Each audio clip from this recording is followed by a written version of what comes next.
ताड़म नमो सिद्धाणम नमो आयरीयाणम नमो वज्रायाणम नमो लोई सव्यसाऊढ़म।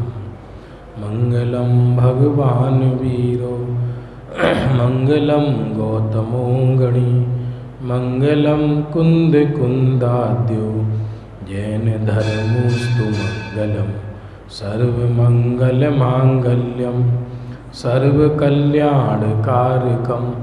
प्रधानम सर्वधर्माणां जैनम जयतु शासनम।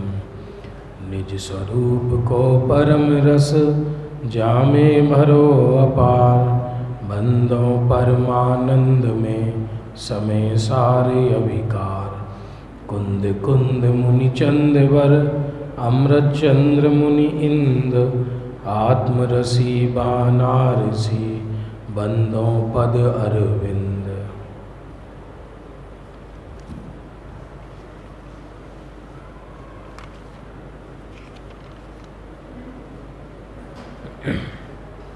पंडित बनारसी दास जी द्वारा रचित समय सार नाटक ग्रंथ, जिसमें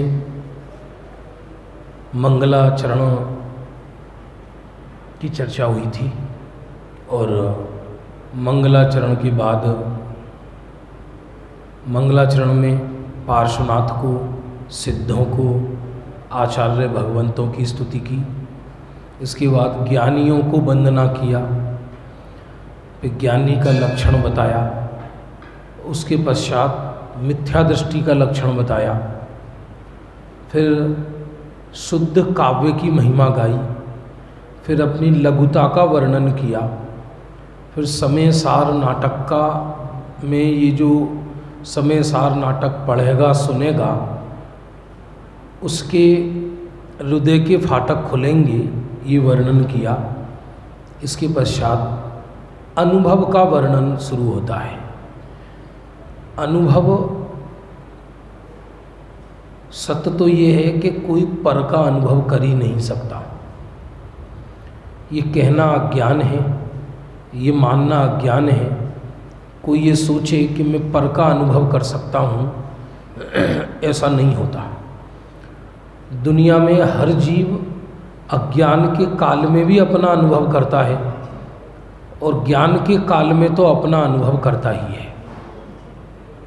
ऐसा कैसे कि अज्ञान के काल में राग का अनुभव करता है और ज्ञान के काल में शुद्धात्मा का अनुभव करता है।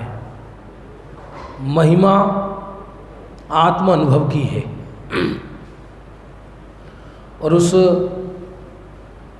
इस समय सार नाटक में आत्म अनुभव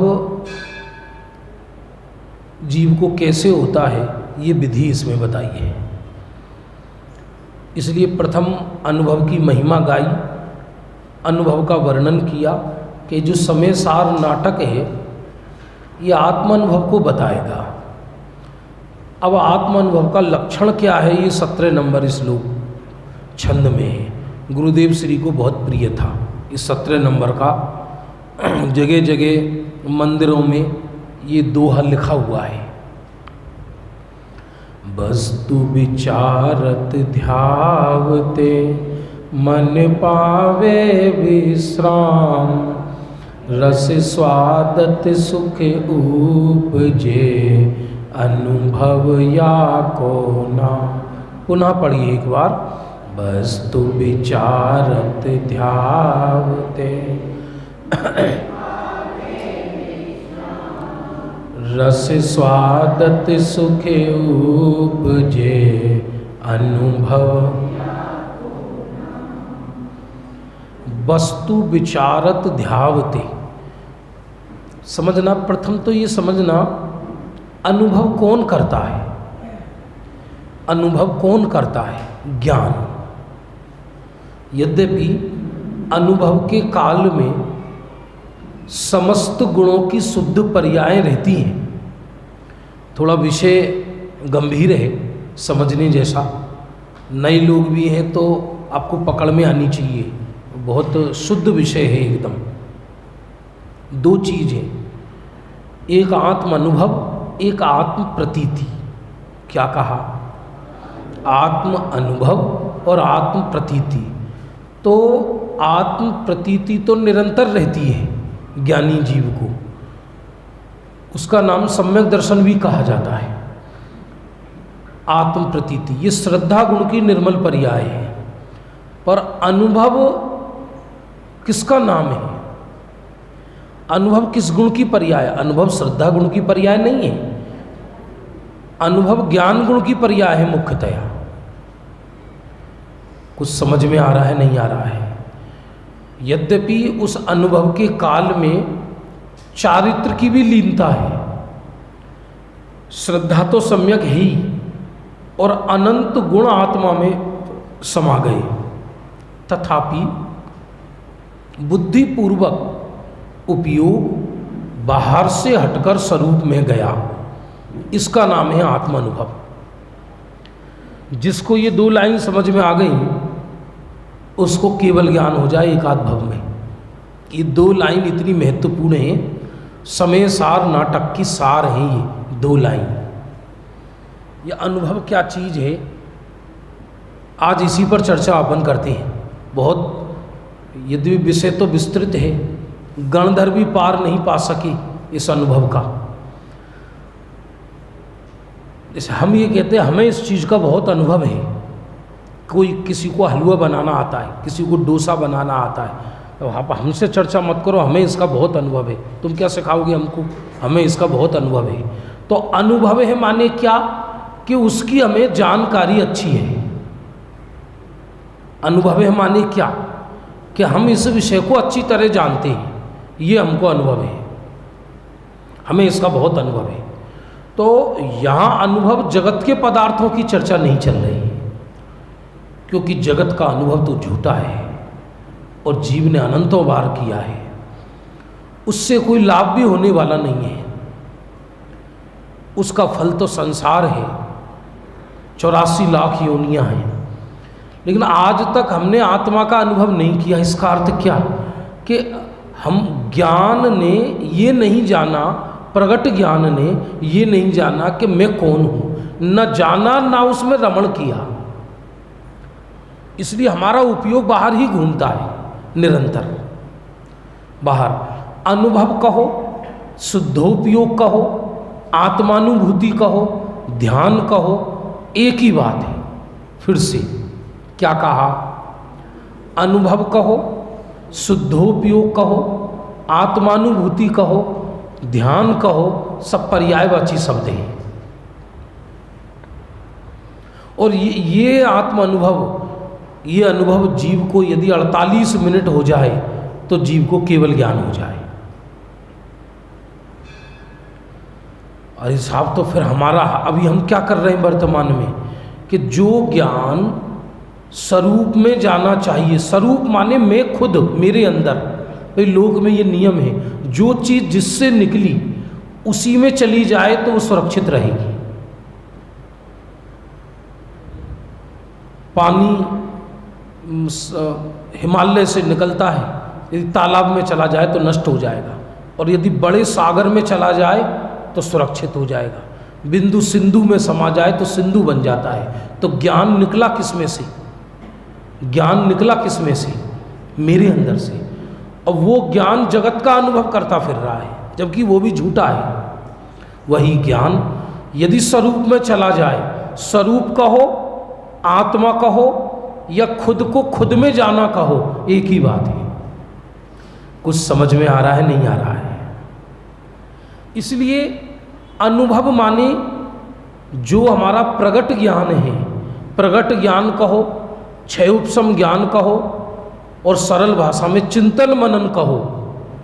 ये जो चिंतन मनन, अभी जो हमारा ज्ञान पूरी दुनिया में घूमता फिर रहा है बाहर में, वो ज्ञान यदि स्वरूप में माने खुद में चला जाए, अकेला ज्ञान नहीं जाता। सुनना फिर से, जो ज्ञान बाहर जो घूम रहा है, वो ज्ञान यदि अंदर आ जाए, स्वरूप में चला जाए, तो उसके साथ दो काम होते हैं। एक तो ज्ञान स्वयं को जानता है, और साथ में आनंद की झरनी झरती है। आत्म अनुभव के साथ दो चीज हैं, अतीन्द्रिय ज्ञान और अतीन्द्रिय सुख, इसका जोड़ा है। क्या कहा? तो जो ज्ञान अभी इंद्रियों के माध्यम से बाहर घूम रहा है, ज्ञान ये दो नहीं है, ज्ञान तो एक ही है। जो ज्ञान हमारा बाहर जाता है वो ज्ञान अंदर चला गया, तो उसी ज्ञान को अतीन्द्रिय ज्ञान आचार्य कहते हैं, और उसी ज्ञान का दूसरा नाम आत्म अनुभव है। और उस अनुभव के साथ गिफ्ट में अतीन्द्रिय आनंद मिलता है। अतीन्द्रिय आनंद का कोई अलग से पुरुषार्थ नहीं होता। कठिन लग रहा है क्या विषय? जैसे अभी मेरी आंखें इनको जान रही, इस पदार्थ को जान रही, इसको जान रही, इन पर पदार्थों को जानने में उपयोग लीन है अभी वर्तमान में। लेकिन वही ज्ञान जो इंद्रियों के माध्यम से बाहर भ्रमण करता था, वही ज्ञान स्वरूप में चला जाए, माने खुद में चला जाए, तो जो ज्ञान इंद्रिय नाम पाता था वही ज्ञान अब अतीन्द्रिय नाम पाता है। कठिन लग रहा है। गंगा जल यदि हरिजन के घर चला जाए पानी, तो हरिजन का पानी कहलाता है, फिर आप उसे पानी नहीं पी सकते उसके घर पे जाकर। और वही जल ब्राह्मण के घर चला जाए तो ब्राह्मण का जल कहलाएगा, और वही जल शुद्ध जैन श्रावक के यहाँ चला जाए तो शुद्ध श्रावक का जल कहलाएगा, और उसकी हमें पीने की लालसा होगी। इसलिए वही इंद्रिय ज्ञान जो ममता पूर्वक विश्व के पदार्थों को जान रहा था, वो इंद्रिय ज्ञान अब उसको विश्व की महिमा हट गई। याद रखना, ये ज्ञान कहाँ बहता है? जहाँ जीव की को महिमा हो, जिसको जिसका प्रेम हो, ज्ञान वहाँ बहता है। क्या कहा? जिसको जिसका प्रेम हो, ज्ञान वहाँ बहता है। अब करोड़ों कोशिश कर लो उपयोग को बाहर से हटाने का, लेकिन उपयोग नहीं हट सकता। उपयोग कब हटता है? कि जब उपयोग बाहर की वस्तुएं उसे राख का ढेर नजर आने लगे, दुनिया निरर्थक नजर आने लगे, तो उपयोग को आज तक जगत की महिमा आई। अब इधर आत्म अनुभव माने क्या? कि उसी उपयोग को ज्ञानियों के और आगम के निमित्त से स्वरूप की महिमा आई, तो उपयोग अंदर समा गया, इसका नाम आत्म अनुभव। जब जब उपयोग बाहर भ्रमण करता है, तब तब उसी उपयोग को इंद्रिय ज्ञान कहा जाता है। और इंद्रिय ज्ञान के साथ ये भी नियम है कि तुम्हें जगत का कष्ट मिलेगा। ये नियम है, इंद्रिय ज्ञान की ये शर्त है, ज्ञान की ये शर्त है कि जब जब तुम मेरा दुरुपयोग करोगे तब तक तुम्हें जगत के कष्ट मिलेंगे।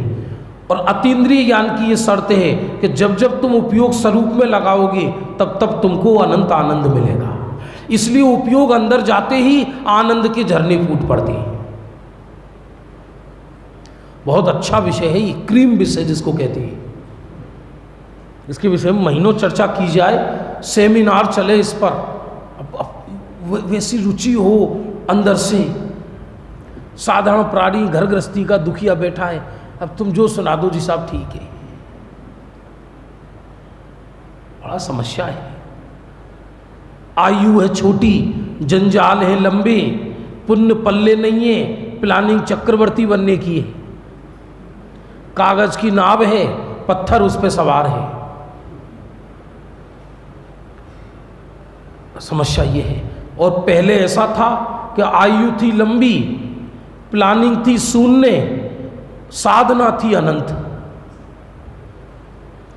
तो व्यक्ति घरों में रहकर भी, जो भरत जी इत्यादि हुए, 6 खंड के चक्रवर्ती होकर भी स्वरूप का अनुभव करते थे निरंतर। इधर अभी युद्ध लड़ने वाले हैं, अभी सैनिकों से कहा अभी हम थोड़ी देर में आ रहे हैं, जरा आप करो, गपशप करो। इधर देखें तो आत्मा का अनुभव कर रहे हैं।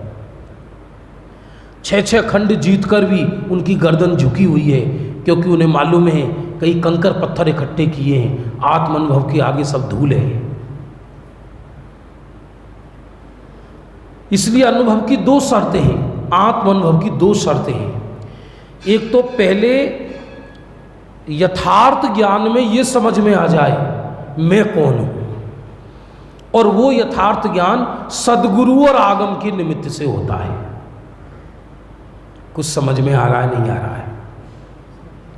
यथार्थ ज्ञान और सम्यक ज्ञान में अंतर है। प्रथम भूमिका में यथार्थ ज्ञान होता है, और वही यथार्थ ज्ञान जब आत्म अनुभव हो जाए तो सम्यक ज्ञान कहलाता है। विपरीत ज्ञान की तो वैल्यू ही नहीं, और यदि आत्म अनुभव भी ना हो तो यथार्थ ज्ञान भी कोई कीमत का नहीं रहा। जैसे मान लो कोई गंगा नदी के किनारे पहुंच भी गया और बार बार ये बोले गर्मी लग रही है, गर्मी लग रही है, तो पागल, क्या तू पेट्रोल के पास बैठा है क्या? नदी है ना, इसमें स्नान क्यों नहीं करता? तो इसलिए कोई आत्मा की चर्चा से भी दूर है तो वो तो समझ लो रेगिस्तान में है, और कोई आत्मा की चर्चा भी करता है लेकिन आत्मा में अवगाहन नहीं करता, वो गंगा नदी के पास बैठे हुए मूर्ख प्यासे के समान है।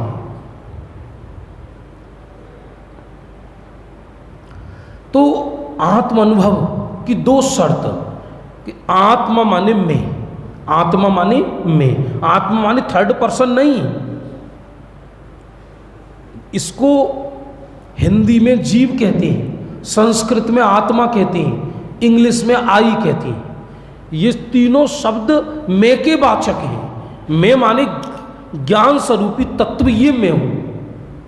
ये जो फीलिंग करता हूं, सुख दुख जो जीवन में फीलिंग होती है, एहसास होता है, उस एहसास का नाम जीव तत्व है।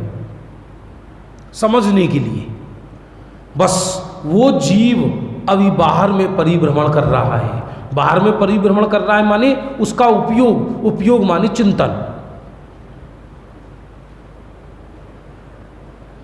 और वही चिंतन कहो, ज्ञान कहो, उपयोग कहो, अंदर परिभ्रमण करने लगे। परिभ्रमण माने विश्राम कर ली अंदर, तो इसी का नाम अनुभव है, आत्मा का अनुभव।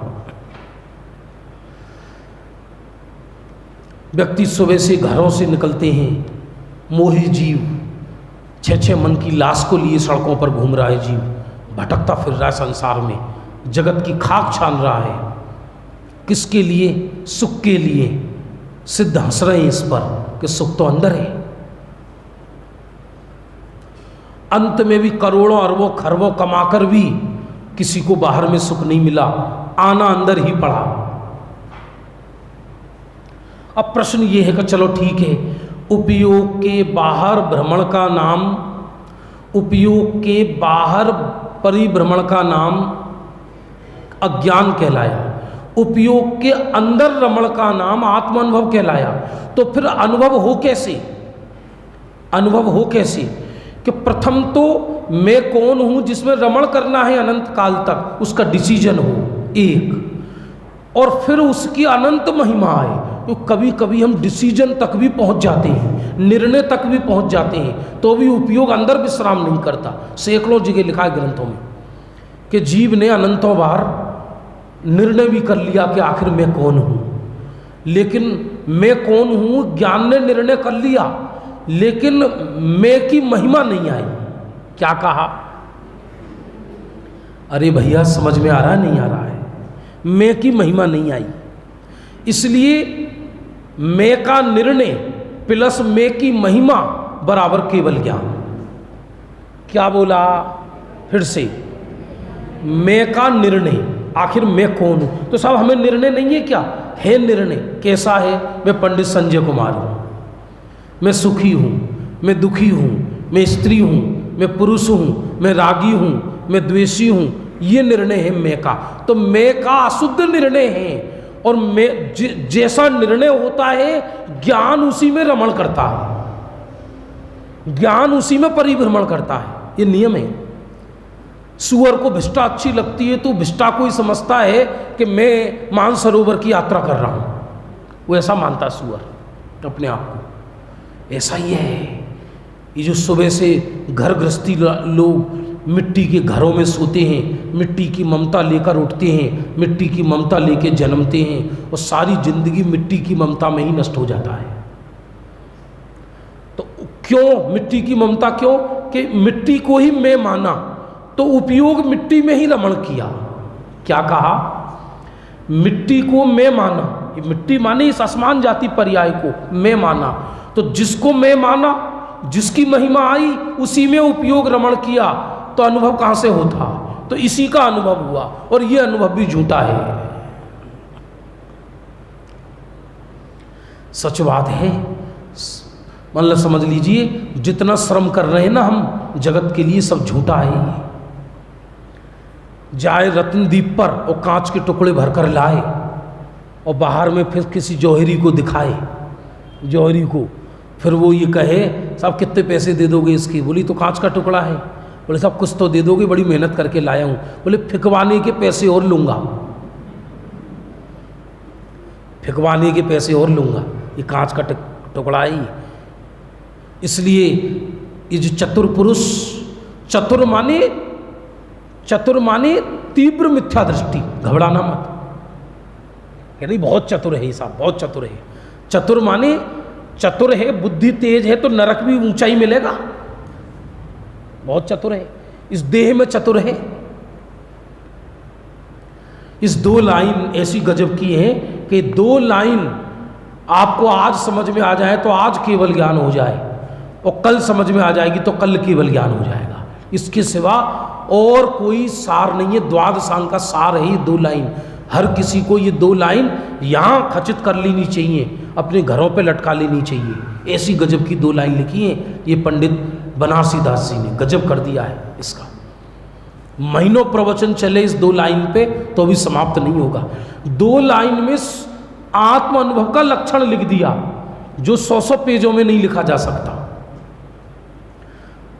अब देखो आपको तत्काल समझ में आएगा। अभी क्या हो रहा है, अभी हमें नींद आ रही है, ऐसे ऐसे ऐसे ऐसे, कई लोग ऐसे ऐसे ऐसे ऐसे झूठे खाते हैं, ऐसे ऐसे गिर जाते हैं, कभी कभी तो ग्रंथ ही गिर जाता है नीचे। क्यों होता है ऐसा? क्यों होता है? क्यों होता है? क्योंकि उपयोग देह में मूर्छित है। उपयोग देह में मूर्छित क्यों है? उपयोग माने क्या समझना, व्हाट इज उपयोग? उपयोग माने क्या? उपयोग माने ज्ञान। ज्ञान माने क्या? ये जो मैं चिंतन करता हूं, थिंकिंग करता हूं, ये सोच तत्व, थिंकिंग तत्व, विचार तत्व, इसका नाम है ज्ञान, इसका नाम है उपयोग। और ये उपयोग अभी देह में मूर्छित है। तो देह में क्यों मूर्छित है? क्योंकि देह में मैं पना है। अरे समझ में आ रहा है नहीं आ रहा है? ये नियम है, फिर से सुनना। ज्ञान पूर्वक श्रद्धा होती है, श्रद्धा ज्ञान का अनुकरण करती है। तो ज्ञान जिसको अपना जानता है, श्रद्धा उसमें अहम करती है। श्रद्धा का श्रद्धेय श्रद्धा नहीं खोजती, श्रद्धा का श्रद्धेय ज्ञान खोजता है। श्रद्धा तो पतिव्रता नारी के समान है, धूप में खड़ी कर दी तो वहीं खड़ी रहेगी। इसलिए क्योंकि श्रद्धा की काया निर्विकल्प है, सारे गुण निर्विकल्प हैं भगवान आत्मा की। एक ज्ञान ही डिसीजन करता है कि मैं कौन हूं और मैं कौन नहीं हूं। तो ज्ञान ने ये डिसीजन किया कि मैं शरीर हूं, मैं संजय कुमार हूं, तो उपयोग उसी में भ्रमण करता है और श्रद्धा भी उसी में भ्रमण करती है। इसलिए शरीर थक गया तो बैठे बैठे नींद आती है, ऐसा करके। मूर्छित है, मट्टी की ममता को लेकर पैदा हुआ है जगत में जीव। तो इसके घर में मिट्टी कम हो गई तो इसको ऐसा लगता है मैं लुट गया, मैं निर्धन हो गया। मिट्टी ज़्यादा बढ़ गई तो इसको लगता है मैं अमीर हो गया, मैं बहुत बढ़िया हो गया, मैं बहुत अच्छा हो गया, चक्रवर्ती मैं ही हूँ। हमने तो मिट्टी कह के लाज रख ली, सौगानी जी तो गोबर कह रहे हैं। कुछ समझ में आ रहा है नहीं आ रहा है?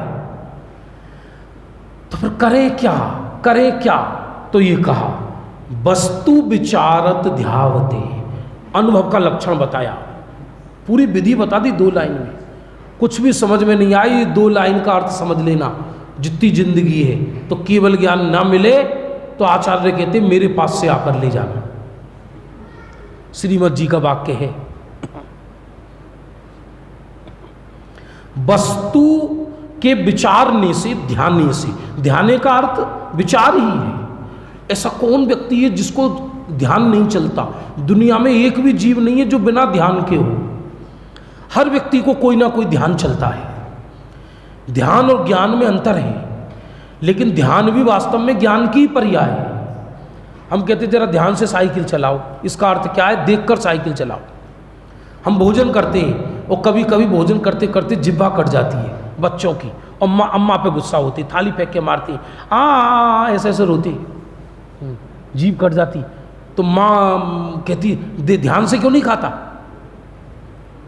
हर चीज ध्यान से काम करना भैया, ध्यान से जाना। ध्यान का अर्थ क्या है? ज्ञान जिस चीज को एकाग्र होकर देखे उसे कहते हैं ध्यान। इसको ऐसी भाषा भी बोली जाती है, जानना ज्ञान है, जानते रहना ध्यान है। क्या बोला? जानते रहना ध्यान है। तो कोई चीज हमने देखी, ये ज्ञान कहलाया, और अब उसे हम देखते ही रहे। ऐसा कब होगा कि किसी चीज को हम देखते ही रहें? कि तब होगा कि जब हमें उस वस्तु के प्रति अनंत प्रेम होगा। और प्रेम कब होगा? कि जब हमको ये भाषित होगा कि इसमें मेरा सुख गर्भित है। ये महिमाशाली तत्व है। इसलिए वस्तु में सुख बुद्धि, पर वस्तु में सुख बुद्धि, इसका नाम है अनंत संसार। और आत्मा में सुख बुद्धि, इसका नाम है मोक्ष, मोक्ष का उपाय। तो वस्तु का विचार किया, वस्तु विचारक में नव तत्व आ गए। हर चीज का विचार करना सीखो, हर चीज का। सीखा भी नहीं जाता, ये सीखना सिखाना सब पागलपन है। कौन सीखे कौन सिखाए, ऑटोमेटिक आ जाता है, ऑटोमेटिक। बंदर को भी इतना विकल्प है, बंदर को भी संतरा खाता है ऐसे ऐसे करके, यूं करके, छीलना नहीं आता बेचारे पे, क्या करे? तो चूस लेता है, यूं करके चूस के, और फिर बाकी निस्सार को बाहर फेंक देता है। वस्तु विचार ध्यावते, वस्तु का विचार करो। वस्तु माने आत्म तत्व। विचार करो, ये देह है जिसकी दिन रात में संवार कर रहा हूं, ये एक क्षण भी मेरे साथ रहेगी क्या? नहीं रहेगी। ये विचार, तो जैसे ही इसने पूरे विश्व का विचार किया, आत्म तत्व सहित पूरे विश्व का विचार किया, तो अंत में उस विचार ने ही इसको डिसीजन दिया, कंक्लूजन दिया कि जिस जिस तत्व का मैंने विचार किया उनमें सार किसमें है? कि मुझ में। तो बस वो उपयोग बाहर से हटकर स्वरूप में चला गया। पानी तो बहेगा क्योंकि पानी का स्वभाव बहना है। आत्मा तो विचार करेगा क्योंकि उसका स्वभाव ज्ञान है। और पानी कहाँ बहेगा? कि जहाँ ढलान होगा। ढलान कहाँ होगा? जहाँ प्रेम होगा। प्रेम कहाँ होगा? कि जहाँ उसकी महिमा होगी। इसलिए आज तक हमको जगत की महिमा आई, अपनी महिमा नहीं आई। इसलिए ज्ञान बाहर खोजता है। करोड़ों कोशिश कर ले, कोई जंगलों में बैठ जाए, वो अपनी श्रीमद जी का वाक्य, यम नियम संयम आप लियो, यम नियम संयम आप लियो, पुण्य त्याग विराग अथाय लियो। बहुत बहुत बड़ा सुंदर है। और अंत का लाइन क्या है? दृढ़ आसन पद्म लगाय दियो, तदपि कछु हाथ हजू न परो। इसने सुखी होने के लिए यम किए।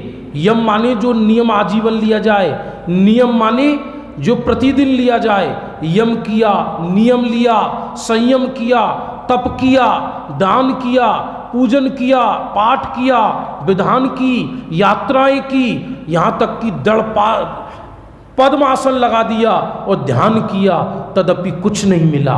क्यों नहीं मिला? क्योंकि मैं की महिमा नहीं आई।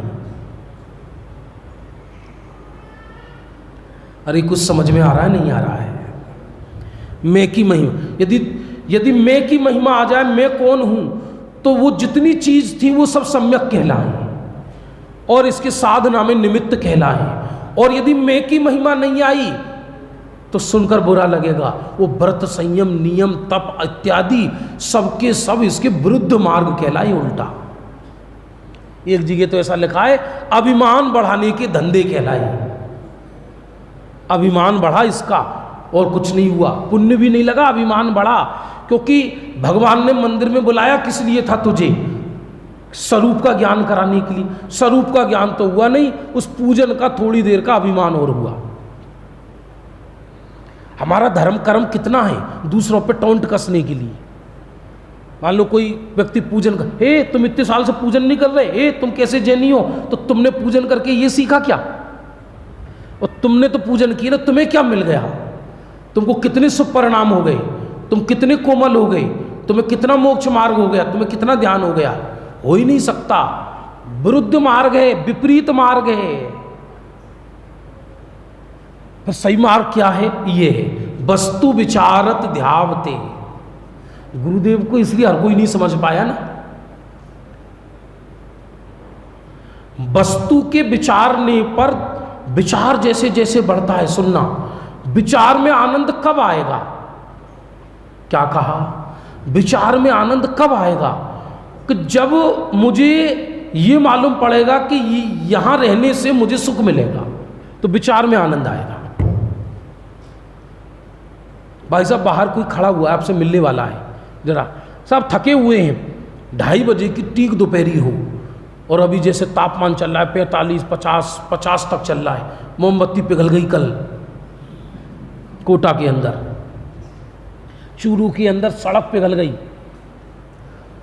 और 3 बजे आप एसी में सो रहे हों, संडे का दिन हो उस दिन, और कोई बेल बजाए, तब जरा काम है हमें जिन हिसाब से, अरे कौन आ जाती, कह दो हम सो रहे हैं ना, बच्चे से कह दो है ही नहीं घर पर नहीं हम, पापा कह रहे हैं घर पे नहीं है।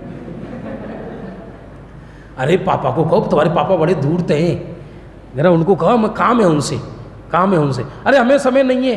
अरे जैन साहब सुनो तो सही, हम वहाँ गए थे, जयपुर गए थे तुम्हारे रिश्तेदारों के यहाँ, उन्होंने कुछ आपका सामान भेजा है, आपकी प्रशंसा, अच्छा आ जाओ, चाय बनाओ जी, आ जाओ। अरे साहब सोना होना तो चलता ही रहता, और बैठो, और तुम्हारी बहुत प्रशंसा कर रही थी, ऐसे रिश्तेदार मिल नहीं सकते, और क्या कह रही थी, आप जरा पास में आ जाओ। अब पहले दुख का कारण नजर आ रहा था, अब सुख का कारण नजर आने लगा, क्योंकि उसने लगा माल पानी लाए हैं, हमारी प्रशंसा कर रहे हैं। ये नियम है। उपयोग कहाँ परिभ्रमण करता? विचार को आनंद कब आता है? कि जहां उसे ये लगने लगे कि मेरा हित है। तो ज्ञान के काल में, अज्ञान के काल में, विचारों में ये बैठा है कि जड़ मुझे सुख देगा, ये मकान मुझे सुख देगा, ये पदार्थ मुझे सुख देगा, ये दुनिया मुझे सुख देगी, तो उपयोग बाहर में परिभ्रमण करता है। इसका नाम है संसार तत्व। और जब विचार ने शुद्धात्मा का चिंतन करना प्रारंभ किया, तो उस समय ये विचार में से गुरुदेव और आगम के निमित्त से ये पहले गुरु सर पे रहते हैं, को अनुभव तो बाद में होगा। तो आगम और गुरु गाथा याद कर लो, पांचवी गाथा में अमृत चंद्र आचार्य देव और कुंद देव क्या कहते हैं? मैं अपने संपूर्ण वैभव से उस शुद्धात्मा को दिखाता हूं। क्या कहा? और मेरा वैभव क्या है? मेरा वैभव आगम का सेवन, युक्ति का अवलंबन, पर अपर गुरु का उपदेश और स्वसंवेदन, ये मेरा वैभव है। तो पहले आगम और श्री गुरु के निमित्त से वस्तु तत्व को विचार किया। अरे मैं इतना महिमाशाली पदार्थ हूं, अरे गणधर मेरा गुण गाते हैं, अरे मैं अनंत गुणों का निधान हूं। तो उपयोग बाहर से ढीला पड़ा, इसको कहते हैं मिथ्यात्व गलने लगा। मिथ्यात्व को गलाने के लिए मिथ्यात्व में कुछ नहीं करना पड़ता, बुद्धिपूर्वक यथार्थ निर्णय करो, सत्य को जानो, सही समझ करो। इसी को बाबूजी कहते थे, एक आध भव यदि सत्य समझने में भी लग जाए तो सौदा सस्ता है, वरना अनंत भव बिगड़ेंगे जल्दबाजी में। और जब ये मालूम पड़ा कि अब ये पक्का डिसीजन हो गया, करे मैं तो मोक्ष तत्व से भी भिन्न हूं, जीव से भी भिन्न है, क्योंकि मैं व्यवहार जीव नहीं, मैं निष्क्रिय ध्रुव चैतन्य सम्राट चैतन्य तत्व हूं। ऐसा निर्णय किसने किया? उपयोग ने। निर्णय किसने किया? पर्याय ने। उपयोग निर्णय किसने किया? ज्ञान ने, प्रगट ज्ञान ने। तो अब ज्ञान बाहर से विदुर हो गया, नहीं समझे, पर्याय पर द्रव्य से विधवा हो गई। ये नियम है कि यदि स्त्री विधवा हो जाए तो उसे अपने पिता का घर ही याद आता है। तो जो ज्ञान बाहर में चेटा हुआ था, क्यों? क्योंकि उसे मालूम पड़ता था इधर सुख मिलेगा, इधर सुख मिलेगा, इधर सुख मिलेगा। तो ज्ञान पर्याय को ये मालूम पड़ा, अरे ये तो सब राग का ढेर है, ये तो सब दुख का समूह है, ये तो तप्त तवे की जिंदगी है। तो तत्काल ही वो पर्याय बाहर से हटकर स्वरूप में समा गई, उसका नाम है आत्मा का अनुभव। समझ में आ रहा है नहीं आ रहा बोलो। अब दिक्कत ये है महिमा सुनने आत्म अनुभव की, सुन तो ये रहे पर महिमा है जगत की, तो यहां बैठे बैठे जीव दुविधा में पड़ा रहता है। दुविधा है, दुनिया दुविधा में जी रही है बहुत ज़्यादा, उसको चिंता है बहुत ज़्यादा, हम करें क्या। ये पंडित कुछ अलग कहते हैं, जैन धर्म ये कहता है परद्रव्य में कुछ है ही नहीं, और दुनिया कहाँ से कहाँ पहुँच गई। इसलिए दुविधा में जी रहा है व्यक्ति, पहुंचा कोई कहीं नहीं है, सब वहीं के वहीं है। वस्तु विचारत ध्यावते मन पावे विश्राम। क्या कहा? ध्यान की विधि चल रही है, ध्यान की विधि कहो या आत्म अनुभव की विधि कहो, एक ही बात है। मन विश्राम कब पाएगा? मन विश्राम कब पाएगा? कि जब मन माने जल्दी बोलो, मन माने प्रगट उपयोग, प्रगट उपयोग माने ज्ञान, ज्ञान माने चिंतन, थिंकिंग, ये सब मन है। मन हमारा विश्राम क्यों नहीं पा रहा? एक सुबह से ठेली वाला 8 बजे से सड़क पर सब्जियां बेचता है और घर में शाम को 8 बजे अपने घर में घुसता है, तब 200-400 से 500 रुपये कमाता है, 10-10 रुपये की 5-5 रुपये की रुपयों को इकट्ठा करता है, ऐसा ऐसा करके गिनता है। अब बहुत ज़्यादा खुले पैसे हो ना, बहुत ज़्यादा ढेर, तो ऐसा लगे तो कितने सारे ढेर हैं, ऐसा करके इतने सारे कमाई आज, इतने सारे कमाई आज, इतने सारी कमाई, ऐसा। बाद में कोई उसे बुद्धिमान मित्र मिला, बोले पागल, ये तू जितनी सारी जिंदगी में कमाता है ना, उतने एक क्षण का खेल है, ये क्या तू पागलपन कर रहा है? बोले कैसे? कि ये देखो ये विधि है, ये विधि। तो फिर ठेली लगाएगा क्या वो? ठेली लगाएगा क्या? उसी तरह जब उपयोग को ये मालूम पड़ गया कि आज तक मैंने अनंत काल भिष्टा में अपना उपयोग लगाया, पर पदार्थ को अपना माना। ध्यान देना, श्रद्धा मानने का काम करती है, ज्ञान जानने का काम करता है, लेकिन ये मानना शब्द भी ज्ञान की तरफ से है। श्रद्धा अपना अभिप्राय बनाने के लिए, श्रद्धा में ऐसी कोई चीज नहीं है। श्रद्धा भी उल्टा अभिप्राय या सही अभिप्राय ज्ञान मुख से ही बनाती है। सारा काम ज्ञान का है। कुछ समझ में आ रहा है नहीं आ रहा बोलो? नींद आ रही है क्या? प्रवचनों में नींद क्यों आती है? अच्छा, कई लोग ऐसे भी हैं, हमसे बोले पंडित जी बहुत नींद आती है। मैंने एक लाभ तो है ही, चलो नींद आती है। लोग तो सोने के लिए डॉक्टरों से गोली लेने जाती, तो कम से कम पौना घंटा सुखद निद्रा तो आएगी। नोट गिनने में व्यक्ति को कभी नींद नहीं आती। मन पसंद भोजन कर रहा हो व्यक्ति, तो भोजन करते समय कभी सुना है आपने कि भोजन करते करते सो गया जीव और मुंह का टुकड़ा मुंह में रह गया? हम मृत्यु हो जाए तो अलग बात है। जहां आनंद का विषय है, जहां सुख बुद्धि है, जहां प्रसन्नता है, वहां नींद नहीं आएगी व्यक्ति को। यहां नींद आती है, देह में मूर्छित है, मृत कलेवर में मूर्छित है। दुनिया तो दुनिया के ढंग से चलेगी। बहुत बिरले जीव होते हैं कि जो जगत से हटकर इस मार्ग में आते हैं। वस्तु विचारत ध्यावते, एक एक चीज पे प्रैक्टिकल देखिए। ये आपके घर में एक वस्तु है, वस्तु मान लीजिए मोबाइल ही समझ लीजिए, ये है, और मान लीजिए 50,000 का है या 500 का है या 1 लाख का है। अब इसके विषय में आपने विचार किया, आगम सम्मत, अरे ये तो परद्रव्य है, इससे मेरे सुख का क्या संबंध है? तत्काल वो ईंट का पत्थरा नजर आने लगा। तो उपयोग वहां से हटकर कहां गया? स्वरूप में। आप कहोगे यदि नहीं गया स्वरूप में तो क्या होगा? क्योंकि ऐसा नियम है कि उपयोग किसी ना किसी को तो विषय बनाए ही बनाए। मेरे भैया समझ में आ रहा है नहीं आ रहा है? उपयोग किसको विषय बनाएगा? कि जिसकी महिमा होगी, उपयोग उसको विषय बनाएगा।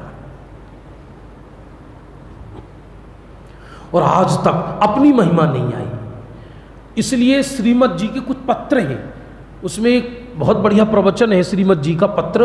तो जीव की 2 भूमिका होती है ज्ञानी की। एक कहलाती है निर्णयनी भूमिका, गुजराती में निर्णय की भूमिका, और दूसरी अनुभवनी बीजित अनुभवनी भूमिका। अनुभव की भूमिका, तो अनुभव की भूमिका से पहले निर्णय की भूमिका आती है। अभी तो निर्णय ही नहीं है, मैं कौन हूं ये निर्णय ही नहीं है, मैं संजय कुमार हूं ये निर्णय है, मैं वक्ता हूं ये निर्णय है, मैं सेठ हूं ये निर्णय है। और जिस जैसा निर्णय होता है उपयोग उसी में ही परिभ्रमण करता है। संसार इस जड़ पत्थर का नाम नहीं है। इस गर्दन के ऊपर जो ये उल्टा घड़ा रखा है ना, उल्टा घड़ा है ये। लोक में घड़े ऐसे होते ही, घड़ा है विष्टा का, यदि इसमें सही चिंतन ना हो तो। ये सब पूरा घर मकान दुकान, मेरी माँ मेरे बाप मेरे फलाने, ये सब लाशें हैं। ये सब मेरा घर। ये सड़कों पे जो लोग घूम रहे हैं, सुबह सुबह से लाशें घूमती हैं। खड़े होके देख लेना किसी दिन, घबराना मत, आपको लाशें नजर आएंगी। श्रीमत जी उनके गांव में शादी बारात निकल रही थी, तो उनकी माँ बोली श्रीमत जी से, बाहर गुजराती में कुछ ऐसा बोलते हैं, बगडोड़ा कुछ ऐसा निकल रहा है विवाह का। गुजराती सीख गई नहीं सीख गई हैं? कच्ची? अच्छा, आ जाएगी धीरे धीरे। मीठी भाषा छे, एकदम सरस भाषा छे गुजराती। तो श्रीमत जी कहते हैं, माँ मुझे तो लगता है कि जैसे कोई मुर्दा निकल रहा है। तो क्या दिखाती हो? ये दुनिया का जितना उत्साह है ना, इस सन्नीपात के रोग जैसा है। इसमें है क्या? इसमें ऐसा लगता है हमें, देखो ओहो ओहो ओहो ओहो ओहो, पागलों की फौज है, मुर्दे नाच रहे हैं, मोहे उनका राजा है। क्या है इसमें? उपयोग वहीं परिभ्रमण करता है कि जहां उसको सुख बुद्धि हो। लेकिन जब ये विचार किया कि वस्तु विचारत ध्यावते मन पावे विश्राम, अब उसका मन विश्राम को पाने लगा। लोक में कहीं घूम लो, गर्मियों में जी पिकनिक मनाने जाते हैं, छुट्टी करने जाते हैं, अपने हिंदुस्तान अजायब घर है, हिंदुस्तान जैसा देश नहीं, ऐसा करके हम म्यूजियम देखने की ज़रूरत नहीं है। लंदन में म्यूजियम बहुत है, बहुत म्यूजियम, और म्यूजियम में कहीं टिकट नहीं लगती। वहाँ बढ़िया से बढ़िया म्यूजियम में जाओ घूम आओ, जाओ घूम आओ, बड़े बड़े ऐसा करके। तो हम जाते हैं तो कई लोग हमको भी ले जाते हैं, तब म्यूजियम चल, संजय जी चलो म्यूजियम दिखलाते हैं आज दिन में, नहीं चलो ऐसा करके। तो आपके हिंदुस्तान में प्रसिद्ध म्यूजियम कौन है? मैंने कि हमारे यहाँ तो हर चीज़ म्यूजियम है। जो तुम म्यूजियम में देखते हो हमारे यहाँ सड़कों पर है। वो एक 50 डिग्री के तापमान में रिक्शे पर बैठा एक मजदूर बीड़ी पी रहा है, चलोगे? नहीं जाना। ये म्यूजियम नहीं तो और क्या है? भाई साहब भूखे मर रहे हो, हमें ले जाओगे तो क्या है, 50 रुपये देंगे? नहीं जाना ना, बोल दिया नहीं जाना। ये म्यूजियम नहीं तो और क्या है? ये पूरा विश्व म्यूजियम है। आप अपनी वीडियो अपने आप बनाओ और किसी को बताना मत, चुपचाप कोई आपकी वीडियो बनाए 24 घंटे की, आप जो घर में क्रियाकलाप करते हो, फिर उसे खुद देखो तो मालूम पड़ेगा हम अघोषित पागल हैं। अघोषित पागल है ही व्यक्ति, सुबह से शाम तक जो क्रियाएं करता है। क्यों? उसी, और जब अब चारों तरफ घूमा, अरे व्यक्ति यात्रा करने जाते हैं, पिकनिक पर जाते हैं, और जब सब थक जाते हैं ना घूम के, फिर कहते हैं अब घर चलो। इसका मतलब क्या हुआ? इसका मतलब क्या हुआ? थक गए। विश्राम घर पर ही है, और ज्ञानियों का घर माने मेरा घर, मेरा शुद्ध आत्मा है। तो मन जब पूरे विश्व का चिंतन किया, मन ने श्री गुरु की कृपा से पूरे विश्व का चिंतन किया, और मन ने वस्तु का चिंतन किया, स्वरूप का चिंतन किया, तो मन ने ये डिसीजन, मन शब्द क्यों डाला इसमें? क्योंकि संगी ही विचार कर सकता है। ज्ञान तत्व ये लिखा, वस्तु विचारत ध्यावते ज्ञान पावे विश्राम, ये क्यों नहीं लिखा? क्योंकि ज्ञान तो एक इंद्री को भी होता है, ज्ञान पर्याय 2 इंद्री को भी होती है, 3 इंद्री को भी होती है, 4 इंद्री को भी होती है, असंगी को भी होती है, लेकिन उसका ज्ञान विश्राम को प्राप्त नहीं हो सकता। जिस ज्ञान में हित अहित का निर्णय हो जाए उसे विवेक कहते हैं, और जिस ज्ञान में हित अहित का विवेक ना हो उसे गधा कहते हैं। गधा ज्ञान है, वो धोता है वो विश्व को। अब उसका मन विश्राम को आ गया। अब उसे इच्छा नहीं होती जगत को देखने की, जगत में परिभ्रमण करने की। एक होती है ना, जीवन होता है, एक आयु विशेष होती है, स्टार्टिंग में उत्साह होता है, ये होता है, वो होता है जीवन में, न रहो न निराश करो मन को, कुछ काम करो, कुछ धाम करो, ऐसे ऐसे तरह तरह की कविताएं लिख रखी हैं लोगों ने अपने उसमें। बचपन में मैंने जयपुर में एक कविता पढ़ी थी, अभी शास्त्री में, आलस छोड़ो बाहों की विभा संभालो, चट्टानों की छाती से दूध निकालो, सूरज को कर दो भस्म दिशाएं तोड़ो, पीयूष चंद्रमाओं को पकड़ निचोड़ो। हद हो गई। तो अब उसको अंदर से उत्साह आता है ये, लेकिन ये उत्साह किसका है? जड़ का, जड़ का है, परद्रव्य का है। उसमें कहीं सुख नहीं है। तुमने चंद्रमा निचोड़ भी दिया, तुमने धरती की छाती चीर भी दी, तो सुख मिला क्या? सुख मिला क्या? अंत में चाहे बड़ा सा बड़ा सेठ हो दुनिया का, चाहे बड़ा से बड़ा विद्वान हो, चाहे बड़ा से बड़ा साधु हो, बड़ा से बड़ा नेता हो, बड़ा से बड़ा अभिनेता हो, अंतिम क्षण के वचन सबसे पूछ लेना, सब यही कहेंगे, सुख तो अंदर में, बाहर नहीं। तो मन विश्राम पाता है नव तत्व का चिंतन करने से, अकेले चिंतन करने से नहीं, नव तत्व में अपना परम पारणामिक जीव तत्व वो खोजता है। विश्राम स्थली, अपनी अनंतकालीन विश्राम स्थली, तो मन उसका विश्राम पा गया। अब मन विश्राम पाया, मन एटले सू, मन माने उपयोग, उपयोग ने विश्राम पाया। विश्राम पाया इसका अर्थ क्या? कि उपयोग ने स्वरूप में लीन हो गया, ऊपरी विश्राम नहीं। ऊपरी विश्राम आर्टिफिशियल होता है। घर में जिनके छोटे बच्चे, माओं को पता होगी कि माँ, बच्चे दिन में सो जाते, रात में जगते हैं, और माँ को दिन में रात में नींद आती है और वो जगते कटोरे की तरह, और माँ बार बार थप्पड़ सुप, और वो बार खुलता है, नींद नहीं आती, नींद नहीं आती। कुछ जब तक जीव अंदर से थका ना हो तब तक व्यक्ति को नींद नहीं आ सकती।